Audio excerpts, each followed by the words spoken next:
আমার চ্যানেলে আসার জন্য ধন্যবাদ।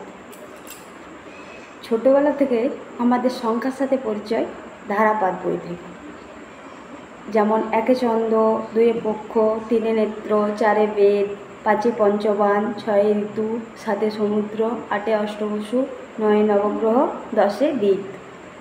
অনেকেই জানে একে চন্দ্র, একটা চাঁদ, দুয়ে পক্ষ, দুটি পক্ষ, কৃষ্ণপক্ষ ও শুক্লপক্ষ, তিনে নেত্র, তিনটে নেত্র, জ্ঞান, দিব্য, চর্ম।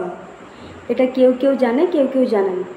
চারে বেদ, চারটি বেদ, ঋক, সাম, যজু, অথর্ব। চারটে যুগ হয়, সত্য, ত্রেতা, দ্বাপর, কলি।